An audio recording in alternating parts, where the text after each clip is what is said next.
हरिओम मंडळी. काल आपण अध्याय 13 श्लोक 1 ते 7 बघितले. आज आपण त्या क्षेत्र आणि क्षेत्रज्ञ याच्या पुढचा भाग आता बघणार आहोत. कालच्या भागामध्ये भगवंतांनी अर्जुनाला क्षेत्र म्हणजे देह, क्षेत्रज्ञ म्हणजे मीच स्वतः आहे, जो सर्व देहांमध्ये सर्व क्षेत्रांमध्ये ओतप्रोत आहे, भरून राहिलेला आहे, याची जाणीव अर्जुनाला करून दिली. आणि आपण शेवटच्या म्हणजे 7व्या श्लोकामध्ये हे पाहिलं होतं की अमानित्व, अदंभित्व, अहिंसा, क्षांती, आर्जव, आचार्योपासनम, शौचम, स्थैर्यम, आत्मविनिग्रह हे गुण त्या क्षेत्रामध्ये यावेत, कारण त्यांनी क्षेत्राची म्हणजे देहाची अंतर्बाह्य शुचिता साध्य होते. आणि त्याच्यासाठी ह्या सगळ्या गोष्टी करायला सांगितल्या होत्या. हे इथपर्यंतचा भाग आपण काल पाहिला. आज आपण 8 ते 14 श्लोक बघणार आहोत. तर 8व्या श्लोकापासून सुरुवात करूया. 8व्या श्लोकामध्ये भगवंतांनी या क्षेत्राला म्हणजे जीवाला ज्ञानप्राप्तीचं साधन काय, कोणकोणत्या गोष्टीमुळे ज्ञान प्राप्त होऊ शकतं, हे प्रत्येक श्लोकामध्ये 2-2 साधनं सांगितलेली आहेत पुढे प्रत्येक श्लोकामध्ये. तर 8व्या श्लोकामध्ये जी 2 साधनं सांगितली आहेत ती एक आहेत अनहंकार आणि वैराग्य. ही 2 साधनं इथे सांगितलेली आहेत. बघूया आपण. इंद्रियार्थेषु वैराग्यम अनहंकार एवच जन्म मृत्युजरा व्याधी दुःख दोषानुदर्शनम. या सगळ्या गोष्टींच्या माध्यमातून ज्ञान प्राप्त होतं हे त्यांनी सांगितले. आता इंद्रियार्थेषु म्हणजे इंद्रियांचे विषय. इंद्रियार्थ म्हणजे इंद्रियांचे विषय. इंद्रियार्थेषु इंद्रियांच्या विषयांमध्ये कोणते विषय? लौकिक आणि पारलौकिक. म्हणजे इथे आम्हाला पृथ्वीवर मिळणारे, संसारामध्ये राहून मिळणारे ते झाले लौकिक, आणि परलोकामध्ये मिळणारे ते पारलौकिक. लौकिक असतील किंवा पारलौकिक असतील, सांसारिक असतील किंवा आध्यात्मिक असतील, अशा सगळ्या इंद्रियांच्या विषयांच्या बाबतीमध्ये ज्याला अनासक्ती आहे. इंद्रियार्थेषु वैराग्यम. वैराग्य म्हणजे अनासक्ती, विरक्तता. अनहंकार एवच, आणि ज्याच्यामध्ये अहंकार नाही. या 2 गोष्टींमुळे जन्म मृत्यू जरा व्याधी दुःख दोषानुदर्शनम. जन्म मृत्यू, जरा म्हणजे वार्धक्य, व्याधी म्हणजे आजार, रोग, आणि यामध्ये दुःख आणि दोषांचा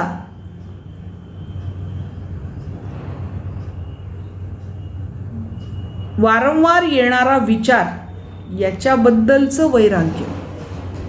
आधी काय म्हटलंय? इंद्रियार्थेषु वैराग्यम, ते तर पाहिजेच. अनहंकार, अहंकार तर नकोच. आणि जन्म मृत्यू जरा व्याधी दुःख दोष या बाबतीत अनुदर्शनम, यांच्या विचारांच्या बाबतीत वैराग्य असणं हे ज्ञानप्राप्तीसाठी साधन आहे, करण आहे.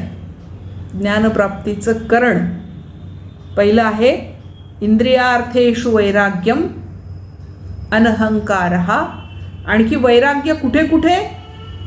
जन्म मृत्यू जरा व्याधी दुःख दोष अनुदर्शनम, या सगळ्यांच्या बाबतीमध्ये वैराग्य असणं हे ज्ञानप्राप्तीसाठी अत्यंत आवश्यक आहे, असं भगवंतांनी या श्लोकात सांगितलं. याच्याबद्दल ज्ञानेश्वर काय म्हणतात बघा. ऐसा उभय भोगी त्रासू देखसी जेथ बहुवसू तेथ जाण रहिवासू तू ज्ञानाचा तू. हे अर्जुना, उभय भोगी त्रासू. उभय म्हणजे लौकिक आणि पारलौकिक, सांसारिक आणि आध्यात्मिक, अशा दोन्ही ठिकाणी जो विरक्त आहे, भोगांच्या बाबतीमध्ये विरक्त आहे. देखसी जेथ बहुवसू, जिथे भरपूर विपुल प्रकारचं ज्ञान उपलब्ध आहे. तेथ जाण रहिवासू ज्ञानाचा तू, त्या क्षेत्रामध्ये ज्ञानाचा रहिवास आहे, ज्ञान तिथे राहतंय मूर्तिमंत, हे तू जाण. परी हे मिया केले की हे माझे निसिद्धी गेले, ऐसे नाही ठेले वासने माझी.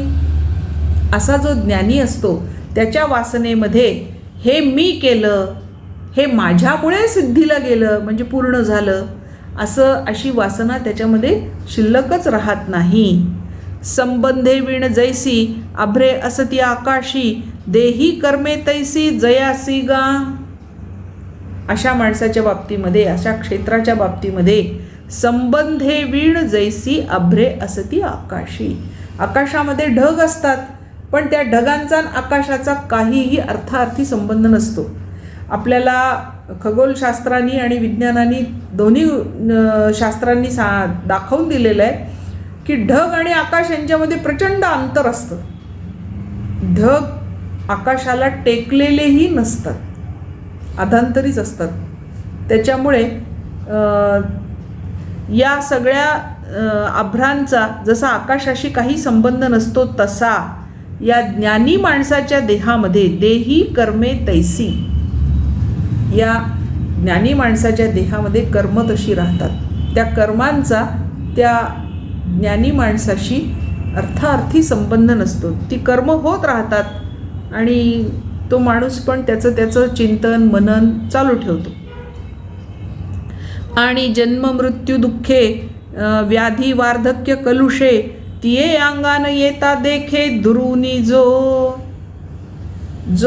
लांबूनच बघतो कोणकोणत्या गोष्टी, जन्म मृत्यू दुःख व्याधी वार्धक्य, त्याच्यामुळे निर्माण होणारा कलह, अंगान येता देखे, स्वतःकडे तो घेतच नाही, आपल्या अंगावर तो घेतच नाही, लांबून बघतो. म्हणजे साक्षी भावानी बघतो, त्याचा फक्त तो साक्षी असतो, तो आपल्याकडे त्याचं कर्तृत्व भोक्तृत्व दोन्ही घेत नाही, असा तो असतो. किती छान सांगितलं ज्ञानेश्वरांनी.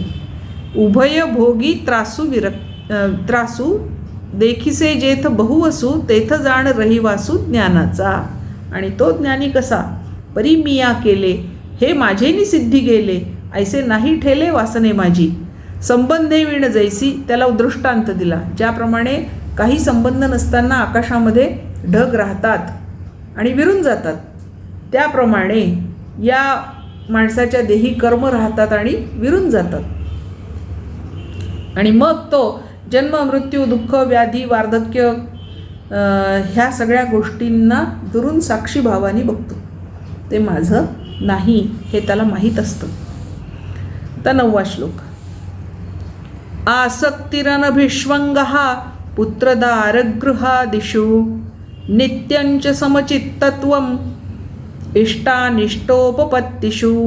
ज्ञानाची पुढची 2 साधनं सांगितली आता. अनासक्ती आणि चित्ताची समता, ही 2 ज्ञानाची साधनं आहेत. पहिलं काय आहे, आसक्ती ही अनभिष्वंगः, आसक्तीच्या बाबतीत ममता नसणे. अनभिष्वंग म्हणजे निर्मम, ममता नसणे, अनासक्ती असणे. कशाच्या बाबतीत, पुत्र दार गृह आदिषु. पुत्र म्हणजे पुत्र, दार म्हणजे पत्नी, गृह म्हणजे घर आणि त्याच्या अनुषंगाने येणारं सगळं. या सगळ्यांच्या बाबतीमध्ये जो अनासक्त आहे, नित्यंच समचित्तत्वम, ज्याचं चित्त नेहमी समभावामध्ये आहे, समभाव त्याचा कधीही बिघडत नाही. केव्हा, इष्ट अनिष्ट उपपत्तिषु, इष्ट किंवा अनिष्ट कोणतीही गोष्ट त्याला प्राप्त झाली तरीही त्याचा समभाव बिघडत नाही, त्याच्या चित्ताचा समतोल ढळत नाही. असा जो आहे त्याला ज्ञान प्राप्त होतं. ज्ञान ते ज्ञानप्राप्तीचं साधन आहे, अनासक्ती आणि चित्ताची समता किंवा चित्ताचा समतोल. आता एक सुभाषित होतं आम्हाला उदये सविता रक्तः रक्तश्चास्तमने तथा सिद्धसिद्धयोः समोभूत उदये सविता रक्तः रक्तश्चास्तमने. जाऊ दे, त्याचा अर्थ आपण फक्त बघूया. सूर्य उगवताना पण लाल असतो आणि मावळताना पण त्याच रंगाचा असतो. त्याच्यामध्ये काही फरक पडत नाही. उगवताना तो काही फार तेजपुंज असा उगवताच तेजपुंज आणि मावळताना अगदी मलूल असा असत नाही. दोन्ही वेळेला तो समानच स्थितीमध्ये असतो. तशी चित्ताची समता किंवा चित्ताचा समतोल अपेक्षित आहे. आता याच्याबद्दल ज्ञानेश्वर काय म्हणतात बघा. तरी जो या देहावरी उदासू ऐसिया परी उखिता जैसा बिढारी बैसला आहे. तरी जो या देहावरी या क्षेत्रामध्ये उदासू ऐसिया परी अशा प्रकारे उदासीन वृत्तीने राहतो. कशा प्रकारे? उखिता जैसा बिढारी बैसला आहे. वाटसरू जसा ते काय म्हणतात त्याला, धर्मशाळा. वाटसरू जसा धर्मशाळेमध्ये बसलेला असतो, ती धर्मशाळा त्याची नसते, त्याला काही त्याच्याशी देणं घेणं पण नसतं. एक रात्र तिथे झोपलं की उठून दुसऱ्या दिवशी तो चालला निघून. त्याप्रमाणे जो उदासीन आहे, का वृक्षाची सावली वाटे जाता मिनली घरावरी ते तुली आस्था नाही. ज्याप्रमाणे वाटसरू रस्त्याने चाललेला असताना झाडाची सावली तो क्षणभर तिथे थांबतो आणि त्याचा आनंद घेतो, पण ती सावली बरोबर नेत नाही. फार छान आहे, चला रस्त्याने कामं येईल घेऊन जाऊ, आणि ती सावली पण त्याच्याबरोबर येऊ शकत नाही. त्याप्रमाणे कितीही ती आवडली तरी ती काही घरास नेता येत नाही आणि त्या सावलीबद्दल घरा इतकं ममत्व कोणी दाखवत नाही. 2 घटका सावलीत बसतात आणि नंतर निघून जातात. जो संपत्ती माझी असता ऐसा गमे पांडुसुता जैसा का वाटे जाता साक्षी ठेविला. ज्याच्याकडे भरपूर संपत्ती आहे, संपत्तीमध्ये लोळतोय, तरीही त्या संपत्तीकडे केवळ तो साक्षी भावाने बघतोय. वाटेने जाताना एखादी गोष्ट बघावी त्याप्रमाणे साक्षी भावानी फक्त त्याच्याकडे जो बघतो. एरवी दारा गृहपुत्री नाही जया मैत्री तो जाणपा धात्री ज्ञानासी गा. घर, पत्नी, पुत्र या काय म्हणतात त्याला, धन संपत्ती या सगळ्यांच्या बाबतीत ज्याला मैत्री नाही म्हणजे आसक्ती नाही, असा जो आहे तो ज्ञानासी धात्री, ज्ञान धारण करण्यास योग्य आहे असा समजावा. महासिंधू जैसे ग्रीष्मवर्षी सरिसे इष्टानिष्ट तैसे जयाच्या ठाई. ज्याप्रमाणे मोठमोठ्या सागरांमधून ग्रीष्मवर्षी सरिसे किंवा ग्रीष्मानंतर पडणारा पाऊस याप्रमाणे इष्ट अनिष्ट तैसे. इष्ट आणि अनिष्ट म्हणजे इच्छित आणि अनिच्छित, अनुकूल किंवा प्रतिकूल, चांगलं किंवा वाईट असं ज्याच्या बाबतीत घडतं त्याला त्याच्याबद्दल काहीही ममत्व नसतं, वैराग्य असतं. का तिन्ही काळ होता त्रिधा नवे सविता तैसा सुखदुःखी चित्ता भेदू नाही. किंवा 3 काळ होतात ना, सकाळ, दुपार आणि संध्याकाळ. या तिन्ही काळी वेगळा वेगळा सूर्य येतो का? नाही, एकच सूर्य असतो. त्या एका सूर्याच्या द्वारेच हे 3 काळ होतात, पण तो कशातही लिप्त होत नाही. तो सकाळमध्ये अडकून पडत नाही, दुपारमध्ये अडकून पडत नाही किंवा संध्याकाळमध्ये पण अडकून पडत नाही. आपापले हे 3 काळ करतो आणि निघून जातो. त्याप्रमाणे तैसा सुखदुःखी चित्ता भेदू नाही. असा हा जो ज्ञानी माणूस आहे त्याच्या चित्तामध्ये सुखदुःखाच्या बाबतीत भेदाभेद निर्माण होत नाही. त्याला सुखही तितकंच काय म्हणतात, सुखामध्येही तो तितकाच रमतो जितका दुःखामध्ये रमतो. दोन्हींमध्ये त्याच्या समानता असते. जिथे नभाचे निपाडे समत्वावणे न पडे तेथ ज्ञान रोकडे ओळख तू. या नभाप्रमाणे ज्याच्या समत्वामध्ये काही फरक पडत नाही, त्या ठिकाणी ज्ञान आहे, रोखठोक ज्ञान आहे, रोकडं ज्ञान आहे, हे तू ओळख. म्हणजेच काय, आपण 4 साधनं पाहिली ज्ञानप्राप्तीची. पहिलं अनहंकार वैराग्य, दुसरं अनासक्ती, आणि चौथं चित्ताची समता किंवा समतोल स्थिती. आता 10व्या श्लोकामध्ये आणखी 2 साधनं सांगितली आहेत. अव्यभिचारी भक्ती आणि एकांत सेवन हे ज्ञान साधन आहे, ज्ञान साध्य करण्याचं साधन आहे. मयी चानन्य योगेन भक्तिरव्यभिचारिणी विविक्त देश सेवित्वम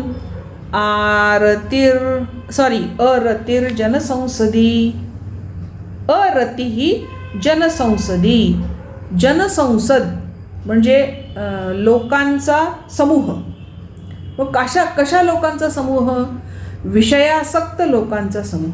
विषयासक्त लोकांच्या समूहामध्ये ज्याला अरती आहे, म्हणजे अजिबात काही इंटरेस्ट नाही, अजिबात रस नाही, असा विविक्त देश सेवित्वम, एकांतवास स्वीकारणारा, तो पण शुद्ध देशी.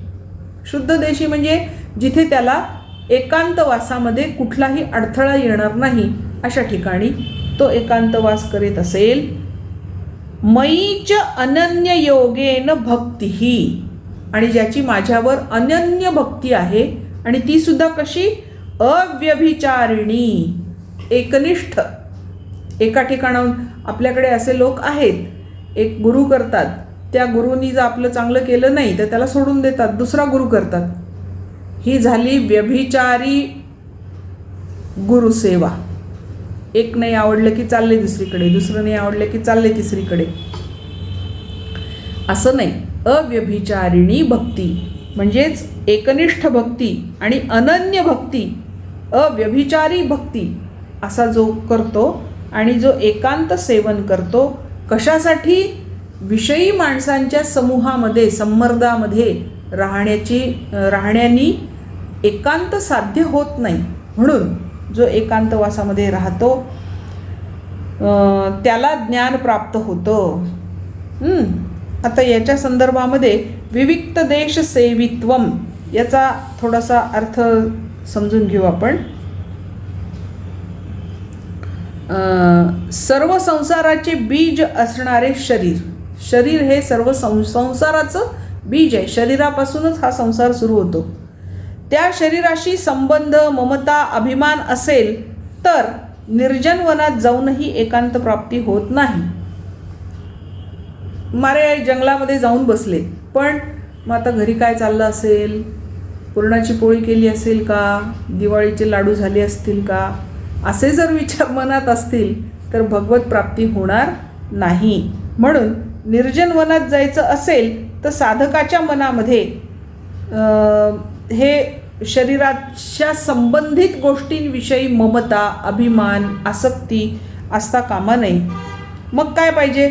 स्वरूपामध्ये असंगता स्वतः सिद्ध आहे हे त्यांनी जाणलं पाहिजे.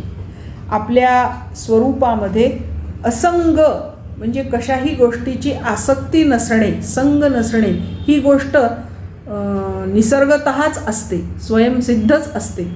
फक्त ती आपण जाणून घेत नाही. हा विचार जर दृढ झाला आणि त्या विचारांद्वारे संसार योगाचा आपोआप वियोग झाला, उर्वारुकमिव बंधनात, या संसाररूपी बंधनातून आपोआप आपण बाजूला जर झालो, विलग झालो, तर आपल्याला हा एकांतवास सहज प्राप्त होतो. मग तो घरात राहूनही प्राप्त होतो, संसारामध्ये राहूनही प्राप्त होतो. त्याच्यासाठी वनात जाण्याची गरज नाही, पण त्याच्यासाठी ह्या सगळ्या गोष्टी आवश्यक आहेत. अव्यभिचारी भक्ती भगवंतावर आणि संसाराशी असंगता, संसाराच्या संग सोडून देण्याची क्षमता असेल तर एकांतवास आपोआप प्राप्त होतो. आता पुढे 11वा श्लोक. अध्यात्मज्ञान नित्यत्वं तत्त्वज्ञानार्थदर्शनम् एतज्ज्ञानमिति प्रोक्तं अज्ञानं यदतोऽन्यथा. आता अध्यात्मज्ञानामध्ये नित्यस्थिती आणि तत्त्वज्ञानात चा असणारे ते परमतत्व, त्या परमतत्वालाच पाहणे याला ज्ञान असं म्हणतात किंवा अध्यात्मज्ञान असं म्हणतात. अध्यात्मज्ञानम नित्यत्वम तत्त्वज्ञानार्थदर्शनम. तत्त्वज्ञानाचं दर्शन होणं, तत्त्वज्ञान समजणं हेच अध्यात्मज्ञान आणि निरंतरतेने होणं हे अध्यात्मज्ञान असं म्हटलं जातं किंवा त्यालाच खरं ज्ञान असं म्हटलं जातं. एतज्ज्ञानम इति प्रोक्तम, यालाच ज्ञान असं म्हणावं. आणि अज्ञानम यदतः अन्यथा, या ज्ञानालाच उलटं वळवलं, यदतः अन्यथा उलटं वळवलं की ते अज्ञान होतं. म्हणजे ज्ञानाच्या विरुद्ध जे ते अज्ञान, ज्ञानाच्या विपरीत जे आहे त्याला अज्ञान असं म्हणावं. ज्ञान म्हणजे काय? आत्मज्ञान, स्वरूपज्ञान.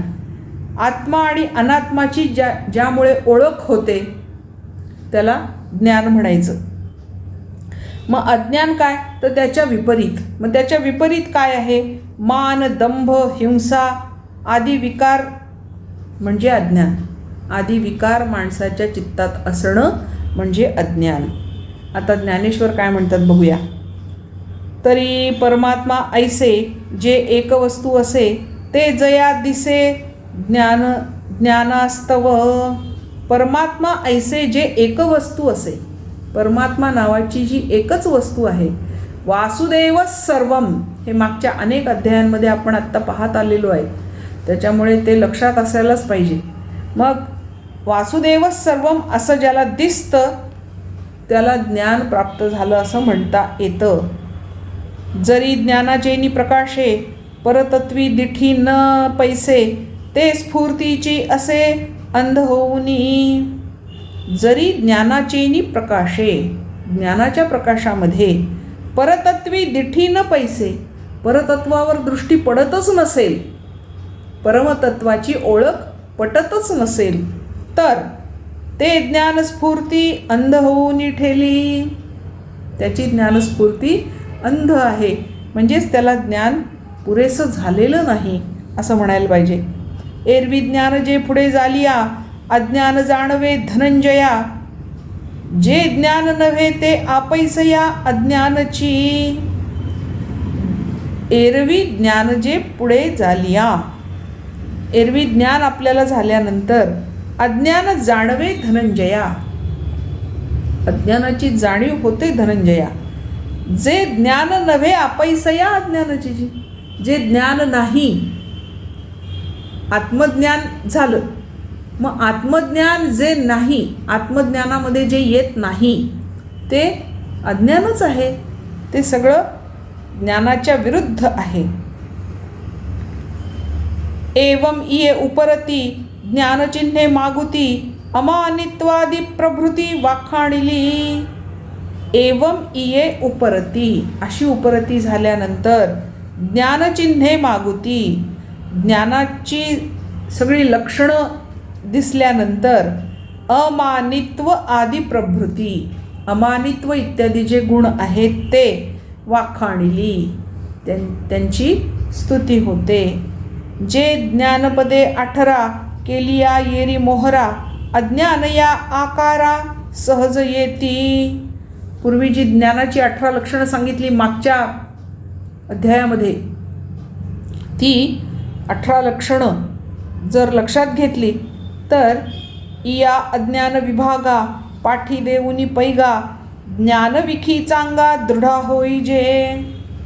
ती लक्षणं लक्षात घेऊन अज्ञान विभागा पाठी देऊनी पैगा, या अज्ञान नावाचा जो भाग आहे त्याला पाठीमागे ढकलून, त्याला पाठी करून ज्ञानविखी चांगा, ज्ञानाविषयी उत्तम असा दृढा होईजे, तू दृढ निश्चय करावास. मी आता तुला ज्ञान म्हणजे काय ते पण सांगितलं, ज्ञान प्राप्त करायची साधनं पण सांगितली. श्लोक 4 ते 11 या श्लोकांमध्ये ज्ञानाची 18 लक्षणं सांगितलेली आहेत आणि ज्ञानेश्वरीमध्ये ह्या 10 आणि 11 या 2 श्लोकांचं विवेचन करण्यासाठी ज्ञानेश्वरांनी एकूण 255 ओवी लिहिलेली आहे आणि प्रत्येक ओवी मुळातून वाचण्यासारखी आहे. केव्हा तरी मुद्दाम वेळ काढून त्या वाचा. आता पुढे श्लोक 12 भगवंतांच्या निर्गुण स्वरूपाचं वर्णन या श्लोकामध्ये केलेलं आहे. कारण आपल्याला काय बघायचं आहे, सगुण भक्ती आपण पाहिली, निर्गुण भक्तीसाठी तत्वज्ञान असावं म्हणून ह्या गोष्टी सांगितल्या. क्षेत्र आणि क्षेत्रज्ञ, ज्ञान प्राप्त करण्याची साधनं आणि ज्ञानाची 18 लक्षणं ही सगळी सांगितली. आता 12व्या श्लोकामध्ये निर्गुण स्वरूपाचं, भगवंतांच्या निर्गुण स्वरूपाचं वर्णन केलेलं आहे. ज्ञेयं यत्तत् प्रवक्ष्यामि यज्ञात्वामृतमश्नुते अनादिमत्परमं ब्रह्म न सत्तन्नासदुच्यते. देयं यत् तत् प्रवक्ष्यामि. अर्जुना, ज्ञानाद्वारे जे जाणून घेण्यायोग्य आहे त्याला ज्ञेय म्हणतात. जाणण्यास योग्य अशी जी गोष्ट आहे त्याला ज्ञेय म्हणतात. मग हे ज्ञेय काय आहे?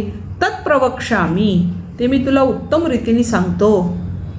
यत् ज्ञात्वा, जे जाणून घेतल्यानंतर, अमृतम अश्नुते, तू अमृताचा अनुभव घेशील, म्हणजेच परमानंदाचा अनुभव तुला येईल असं मी ते तुला सांगतो. अनादि मत्परम ब्रह्म, अनादि आणि माझ्यापेक्षा परमब्रह्म, न सत न असत उच्चते, जे ब्रह्म आहे ना ते सत आहे ना ते असत आहे. जे ज्ञेय आहे आणि जे जाणल्याने माणसाला परमानंद मिळतो ते आता मी चांगल्या प्रकारे सांगतो. ते अनादि परब्रह्म सतही म्हणता येत नाही आणि असतही म्हणता येत नाही असं भगवंत अर्जुनाला सांगतात. त्याचं स्वरूप असं आहे, निर्गुण भगवंताचं स्वरूप सत पण नाही आणि असत पण नाही असं आहे. मग म्हणून त्याचा विश्वरूपाने विचार करावा लागतो.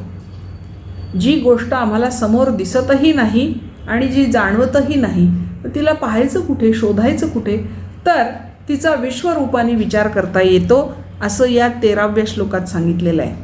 सर्वतः पाणिपादं तत्सर्वतोक्षी शिरोमुखम सर्वतः श्रुतिमल्लोके सर्वमावृत्य तिष्ठती. हा निर्गुण निराकार असणारा, सद आणि असतच्या पलीकडे असणारा, सदसदातीत असणारा असा जो परमात्मा आहे, परब्रह्म आहे, तो कसा आहे?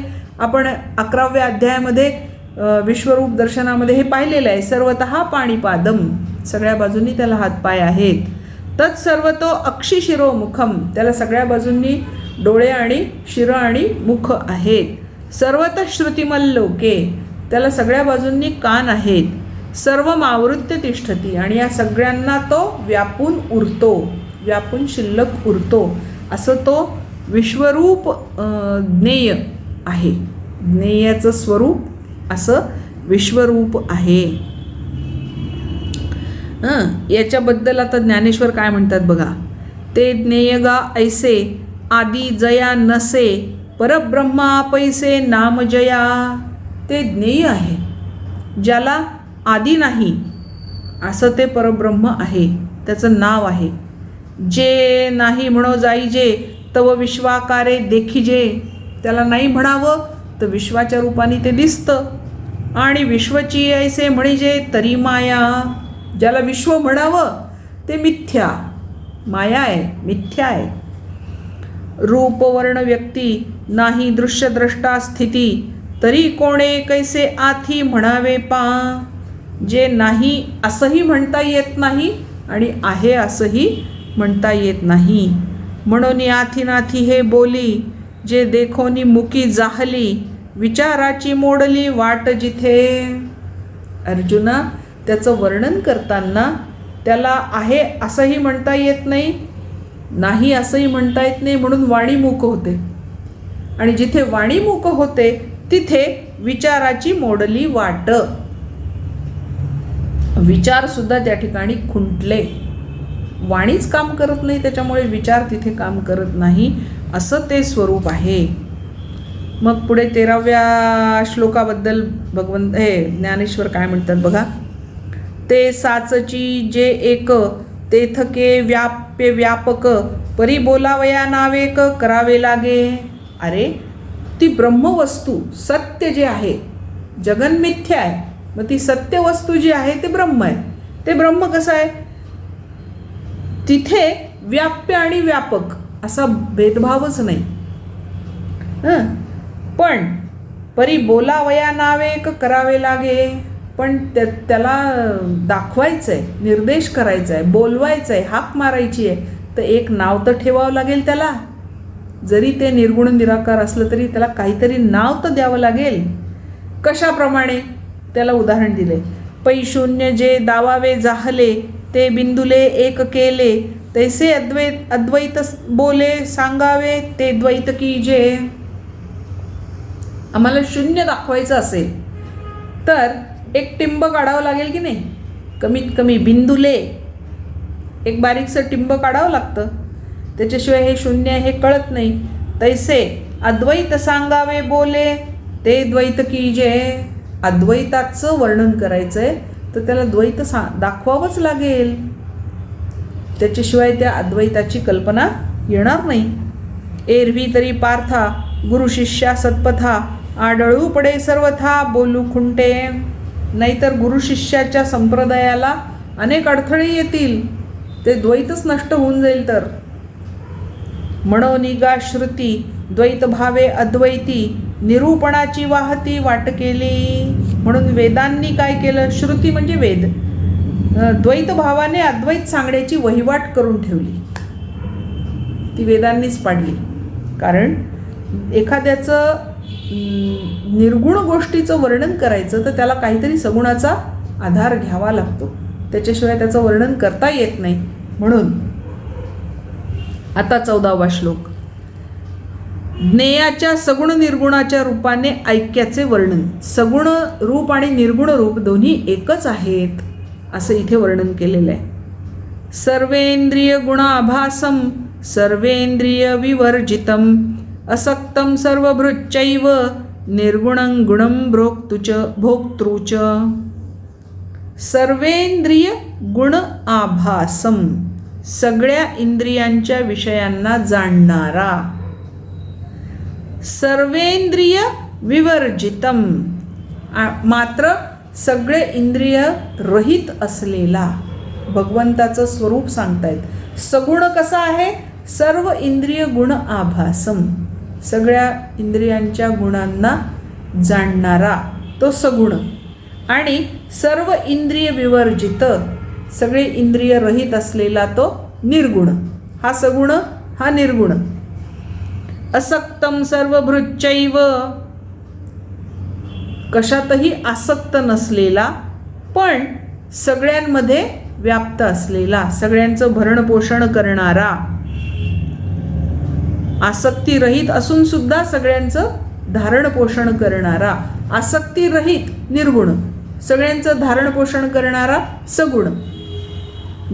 निर्गुणम गुणभोक्तृच, निर्गुण असूनही गुणांचा उपभोग घेणारा, प्रकृतीच्या त्रिगुणांचा उपभोग घेणारा तो आहे, पण स्वतः निर्गुण आहे, स्वतः गुणांमध्ये कुठेही नाही. आता याच्याबद्दल ज्ञानेश्वर काय म्हणतात बघा. तरी ते गा किरीटी ऐसे आकाशी अवकाश जैसे, पटीपटू होऊनी तस असे तंतुजेवी. हे कसं आहे अर्जुना? आकाशामध्ये अवकाश आहे ते एकमेकांमध्ये मिसळून गेलेलं आहे. पटीपटू होऊनी असे तंतू. कपड्यामध्ये तंतू हा पटरूप होतो. मग तो तंतू नाही का? तो तंतू पण आहे आणि पट पण आहे. तसाच आत्मा पण आहे आणि परमात्मा पण आहे. सगुण पण आहे आणि निर्गुण पण आहे. पै गुळाची गोडी नोहे बांधाया सागडी, तैसी गुण इंद्रिये फुडी नाही तेथ. ज्याप्रमाणे गुळाची गोडी त्याच्या भेलीवर अवलंबून नाही आहे, ती अंगभूतच आहे, अंगभूत गोडी आहे. ऊस गोड असेल, गुळ गोड होईल. त्या भेलीचा आकार लहान आहे, मोठा आहे, छान वेगळ्या प्रकारचा आहे, नुसताच गोळा करून ठेवलेला आहे, याच्यावर त्याची गोडी अवलंबून नाही. त्याप्रमाणे गुण इंद्रिये फुडी नाही तेथ. गुण आणि इंद्रियांवर भगवंताचं असणं किंवा नसणं, अस्तित्व हे अवलंबून नाही आहे. क्षीराची ये देशे घृत क्षीराकारे असे, परी क्षीराची नोहे जैसे कपिध्वजा. हे कपिध्वज अर्जुना, ज्याप्रमाणे क्षीराची या देशे दुधाच्या मध्ये अंगभूत गुण घृत आहे की नाही, घृत क्षीराकारे असे.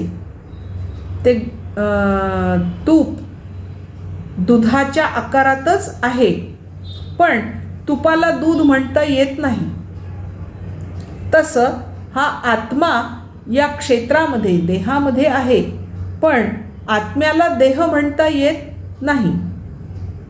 जसं दुधातलं तूप दाखवता येत नाही, तसं या क्षेत्रामध्ये राहणारा तो जीवात्मा किंवा परमात्मा दाखवता येत नाही. म्हणजे एक सगुण आहे, एक निर्गुण आहे. तैसे जे ये विकारी विकारू नोहे अवधारी, पै आकारा नाम भोवरी येर सोने ते सोने. ज्याप्रमाणे अलंकाराचे वेगवेगळे आकार आहेत, पण ते आकार म्हणजे सोनं आहे का? नाही. तर ते आकार ज्यामुळे प्राप्त झाले ते सोनं आहे. तसं या देहाचे जे विकार आहेत ते देहाचे विकार आहेत, ते आत्म्याचे विकार नाहीत. त्या विकारांनी आत्मा लिप्त होत नाही. तरी ते गा धरणे ऐसे अभ्राते जेवी आकाशे, का प्रतिवदन जैसे आरसेनी. आणखी त्याला दृष्टांत दिलेत. आकाशामध्ये अभ्र जसं आकाश धारण करतो, तसं हा जीवामध्ये राहणारा आत्मा त्या जीवाच्या सगळ्या गोष्टी धारण करतो. किंवा आरशामध्ये आरसा प्रतिबिंब धारण करतो. त्याच्या समोरून निघून गेलं की प्रतिबिंबसुद्धा निघून जातं. त्याप्रमाणे तद्वत ते परमतत्व देहामध्ये आहे. ना तरी सूर्य प्रतिमंडळ जैसेनी धरी सलील, का रश्मी करी मृगजळ धरी जे जेवी. सूर्याच्या मध्ये पाण्याचा अंश सूर्याच्या प्रतिमंडळामध्ये दिसतो, त्याप्रमाणे. किंवा रश्मी करी मृगजळ, सूर्यकिरणांमुळे मृगजळ दिसतं, त्याप्रमाणे हे आत्मतत्व देहामध्ये राहतं. तैसे गा संबंधे विण ये या सर्वा ते धरी निर्गुण, परी ते वाया जाण मिथ्या दृष्टी. त्याप्रमाणे हा निर्गुण जो आहे तो सगळ्यांना धारण करतो, पण हे सुद्धा म्हणणं खरं नाही. तो त्यांना धारण करत नाही, तो त्यांना चेतना देतो, चैतन्य देतो फक्त.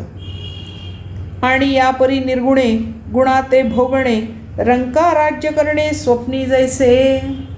या निर्गुणांनी गुणांचा उपभोग निर्गुणच गुणांचा उपभोग घेतो असं म्हणणं म्हणजे एखाद्या भिकाऱ्यांनी राज्य करण्यासारखं आहे, राजा होण्यासारखं आहे.